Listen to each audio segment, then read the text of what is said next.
Trah atau latihan? Mana yang lebih penting untuk merpati kolong? Kalau kalian dikasih pilihan, ada 2 merpati. Yang pertama, punya trah bagus. Berasal dari indukan yang sudah terbukti menghasilkan burung bagus. Tapi latihannya biasa saja. Sedangkan yang kedua, trahnya biasa-biasa saja. Tapi latihannya rutin, perawatannya bagus. Dan burungnya punya mental serta performa yang luar biasa. Kalian pilih yang mana? Nah, pertanyaan seperti ini sebenarnya sering banget menjadi perdebatan di kalangan penghobi merpati. Ada yang bilang, yang penting trah. Tapi ada juga yang bilang, trah bagus kalau tidak dilatih ya percuma. Jadi sebenarnya, trah atau latihan, mana yang lebih penting? Hari ini kita bahas sampai selesai. Apa itu trah? Sebelum menentukan mana yang lebih penting, kita harus memahami dulu apa yang dimaksud dengan trah. Trah sederhananya adalah garis keturunan atau osel genetik seekor merpati. Kalau indukannya sudah terbukti menghasilkan burung dengan kemampuan tertentu. Tentu banyak penghobi berharap keturunannya juga membawa potensi yang bagus. Misalnya dari indukan yang dikenal punya kecepatan, atau punya mental yang bagus, atau punya karakter terbang tertentu, atau punya kemampuan turun yang bagus.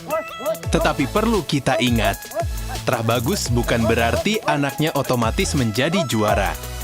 Ini yang sering salah dipahami. Keturunan memberikan potensi, tetapi potensi itu masih harus dibentuk. Ibaratnya seperti seseorang yang mempunyai bakat. Punya bakat menyanyi tidak otomatis menjadi penyanyi hebat. Punya bakat sepak bola tidak otomatis menjadi pemain profesional. Tetap membutuhkan latihan, pengalaman, disiplin, dan proses. Begitu juga dengan merpati. Kenapa trah tetap penting? Kalau begitu, apakah trah tidak penting? Tentu bukan begitu. Menurut saya, trah tetap sangat penting. Terutama kalau kita berbicara tentang breeding atau mencari bahan untuk dikembangkan. Karena ketika kita memilih indukan, kita tentu ingin memulai dari dasar yang baik.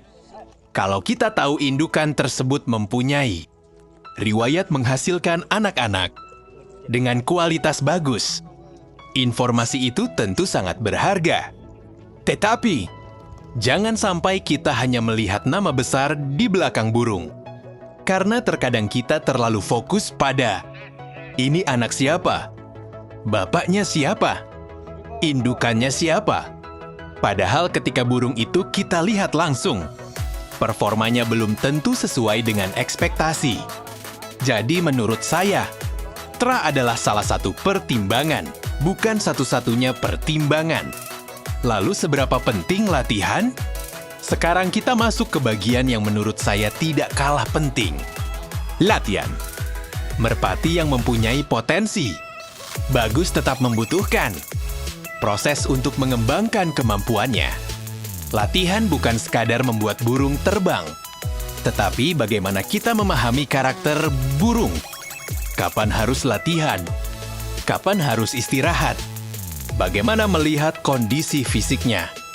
Bagaimana melihat respons terhadap pasangan? Dan yang tidak kalah penting, bagaimana kita membaca kondisi burung tersebut? Karena setiap burung belum tentu sama. Ada burung yang cepat berkembang, ada yang membutuhkan waktu, ada yang kelihatannya biasa saja ketika masih muda. Tetapi setelah melalui proses latihan justru menunjukkan perkembangan yang luar biasa. Makanya penghobi lama sering mengatakan, burung itu harus dibaca, bukan hanya diterbangkan. Burung bagus tapi salah penanganan. Sekarang kita masuk ke contoh sederhana. Bayangkan ada seekor burung dengan potensi yang sangat bagus, trahnya bagus, fisiknya bagus, mentalnya juga bagus. Tapi pemiliknya terlalu memaksakan latihan. Burung belum siap, tetap dipaksa, belum pulih. Kembali dimainkan, kondisinya turun, tetap dikejar. Menurut kalian apa yang terjadi? Potensinya bisa tidak keluar secara maksimal karena burung bukan mesin. Kondisi fisik dan mental harus diperhatikan. Jadi kadang-kadang masalahnya bukan karena burungnya jelek, Tetapi karena kita sebagai pemilik belum menemukan cara yang tepat untuk menangani burung tersebut. Jangan salahkan terah ketika burung gagal, ini juga menarik. Ketika burung tidak sesuai harapan, terkadang kita langsung mengatakan, terahnya ternyata jelek, padahal belum tentu, bisa saja faktor lain yang memengaruhi. Kondisi burung, perawatan, latihan, pasangan, cuaca, adaptasi, mental, dan masih banyak faktor lainnya. Begitu juga sebaliknya, ketika seekor burung tampil bagus, jangan langsung mengatakan, berarti terah tidak penting, belum tentu juga. Bisa saja justru faktor genetik memberikan dasar yang bagus. Kemudian latihan dan perawatan membuat potensi tersebut keluar. Jadi menurut saya, jangan mempertentangkan terah dan latihan siolela hanya salah satunya yang benar, keduanya punya peran. Kalau harus memilih, terah atau latihan? Nah, sekarang kita sampai pada pertanyaan utama, kalau benar-benar harus memilih satu, mana yang lebih penting? Jawaban saya, tergantung tujuan kita. Kalau tujuan kita adalah breeding, tentu informasi terah sangat penting. Kita ingin mengetahui indukan, garis keturunan, riwayat anak-anaknya, dan kualitas yang pernah dihasilkan. Tetapi kalau tujuan kita adalah mempersiapkan burung untuk tampil, maka latihan, perawatan, kondisi fisik, mental, dan cara kita menangani burung menjadi sangat penting. Jadi kalau ditanya, mana yang paling menentukan? Saya pribadi tidak akan mengatakan 100% terah, dan saya juga tidak akan mengatakan 100% latihan. Karena merpati adalah gabungan dari banyak faktor, terah memberikan potensi, latihan membantu mengembangkan potensi, perawatan menjaga kondisi, dan pada akhirnya, performa di lapanganlah yang menjadi pembuktian. Ada satu hal yang menurut saya penting untuk penghobi baru. Jangan terlalu mudah tergoda hanya karena mendengar nama besar di belakang seekor burung. Ini anak dari burung terkenal, ini darah dari burung juara.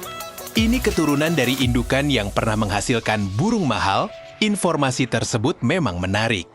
Tetapi jangan berhenti sampai di situ. Kalau bisa, lihat juga bagaimana kondisi burungnya, bagaimana karakternya, bagaimana perkembangannya, bagaimana riwayat saudaranya.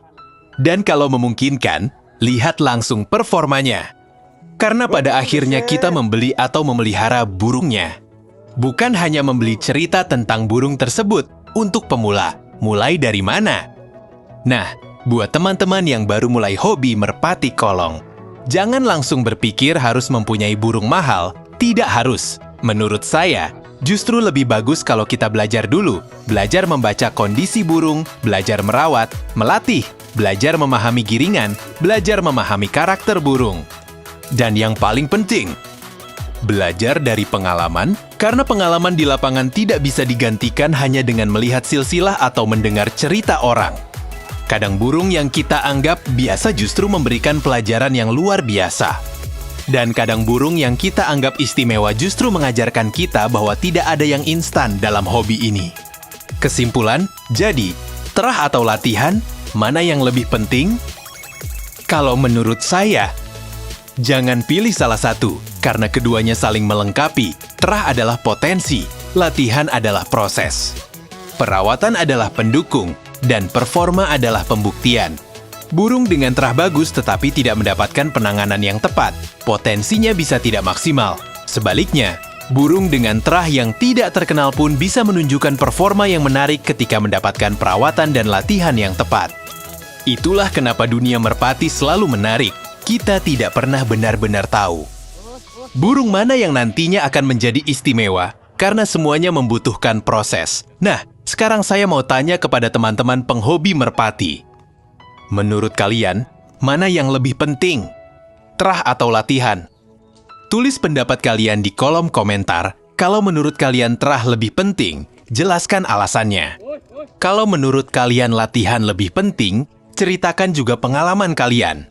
Siapa tahu dari komentar teman-teman nanti kita bisa belajar bersama. Dan kalau kalian suka konten seputar merpati kolong, latihan breeding, review burung, dan cerita para penghobi, jangan lupa subscribe. Karena di channel ini kita bukan cuma membahas burung, tapi juga membahas proses di balik seekor merpati sampai bisa menjadi burung yang istimewa. Sampai ketemu di video berikutnya. salam satu hobi.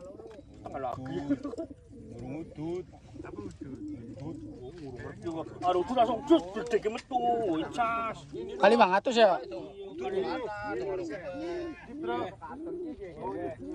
Ngerosot.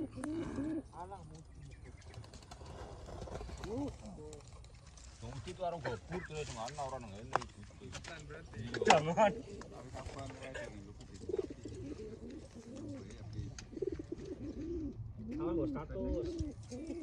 Kesampean sing gebur ya. Ora.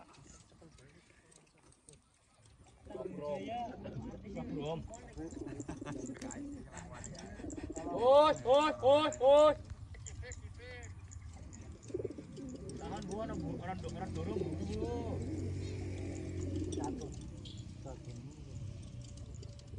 Oi.